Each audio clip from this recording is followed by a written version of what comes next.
তুমি চলে যাওয়ার পর আমি এখন হাড়ে হাড়ে টের পাচ্ছি মানুষ কেন একাকিত্বের সাথে যুদ্ধ করে বেড়ায়। মানুষ কেন একাকিত্বের শক্ত প্রাচীর ভেদ করে একটা স্বাভাবিক জীবনে ফিরে আসতে পারে না। আমি এখন হাড়ে হাড়ে টের পাচ্ছি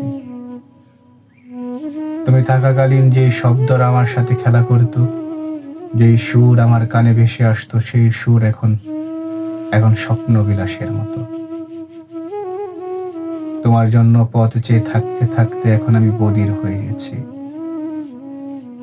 তোমার পথ চেয়ে থাকতে থাকতে এখন আমি অন্ধকার শিকলে ঘেরা একটা প্রাচীরের দেয়ালে নিজেকে বন্দি করে নিয়েছি।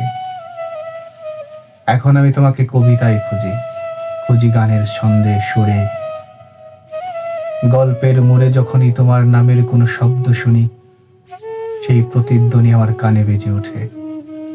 বেশে আছে নানান রকম সুর। সেই সুরে আমি সেই সুরে আমি অধীর আগ্রহ নিয়ে তোমাকে খুঁজে বেড়াই।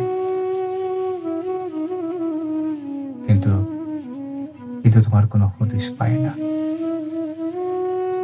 জীবন আমাকে এমন এক মোড়ে নিয়ে এসে দাঁড়িয়ে করে দিয়েছে, যেখানে যেখানে মানুষে এখন আমাকে তিক্ততার চোখে দেখে। মানুষ আমাকে এখন ভালোবাসতে চায় না। ভালোবাসার পাপের প্রায়শ্চিত্ত করতে করতে বুঝি ওই বাকি জীবনটাও আমার চলে যাবে। তবে বিশ্বাস করো, আত্মহত্যা মহাপাপ না হলে অনেক আগেই আমি নিজেকে ছুটি দিয়ে দিতাম। এই নশ্বর পৃথিবীতে এখন আর নিজেকে ধায়েরি করে রাখতে ভালো লাগে না। ভালো লাগে না চারপাশের অজস্র অসংখ্য ভালোবাসার লীলা খেলা দেখতে। ইচ্ছে করে নিজের ঢানাগুলো কেটে দিয়ে বধিরের মতো চোখ কানা করে আমি নিতান্তই পুঁতে ফেলি নিজেকে।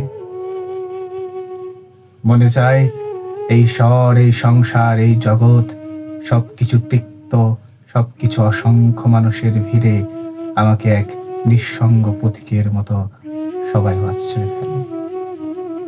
আমি ডুবে যাই, আমি নিরাকার হয়ে যাই। ইচ্ছে করে আমি দূরে কোথাও চলে যাই।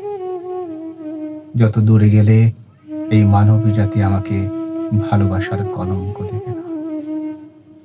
ইচ্ছে করে আমি অনেক দূরে চলে যাই। যতটা দূরে চলে গেলে তুমি আর আমি আবার একসাথে হতে পারবো।